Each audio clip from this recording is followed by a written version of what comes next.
Okay, let's continue our Thanksgiving quiz. And again, if you haven't seen the previous videos, please do it. Give you some background, history, interesting facts about Thanksgiving and our nation and God's blessing upon it.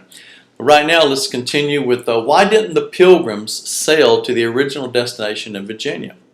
You know, the Pilgrims were blown off course and landed at Cape Cod in what now appears to be God's providence. Because their patent did not include this territory, they consulted with the captain of the Mayflower and resolved to sail southward. But the weather and geography did not allow them to do so. They encountered dangerous shoals and roaring breakers and were quickly forced to return to Cape Cod. Now, from there, they began scouting expeditions and finally discovered what is now Plymouth. Had they arrived, look at this, just a few years earlier, they would have been attacked and destroyed by one of the most fiercest tribes in the region. However, 3 years earlier, in 1617, the Patuxet tribe had been wiped out by a plague. Now, the Pilgrims thus landed in one of the few places where they could survive. Now, what role did the lone surviving Indian play in the lives of the Pilgrims? You know, a lot of times, when Romans talks about, that we are, that all things work together for the good of those that love God and called according to His purpose. We look at that sometime and we don't understand the pieces of the puzzle that comes together many times in God's ways of doing things in our lives. But here's a good example of how God, His timing, the seasons of things, and the people that He used really worked out for the greater good and of all things for these that had come to seek religious freedom. So there was one surviving of the Patuxet tribe. His name was Squanto. Now, he was kidnapped in 1605 by Captain Weymouth, or Weymouth, however you want to pronounce it, and taken to England, where he learned English and was eventually able to return to New England.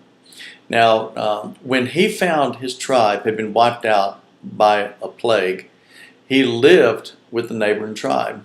And when Squanto learned that the Pilgrims were at Plymouth, he came to them and showed them how to plant corn and to fertilize with fish. He later converted to Christianity. William Bradford said that Squanto was a special instrument sent of God for their good beyond their expectation. Now, were the colonists dedicated to Christian principles in their lives on days other than Thanksgiving? The Pilgrims were, and so were the other colonists. Consider this sermon by John Winthrop, given while aboard the Arabella in 1630. This is what he said about the Puritans who formed the Massachusetts Bay Colony. For the persons we are a company professing ourselves fellow members of Christ. For the work we have in hand, it is by a mutual consent through a special overruling providence and a more than an ordinary approbation of the churches of Christ to seek out a place of cohabitation and consortship under a due form of government, both civil and ecclesiastical.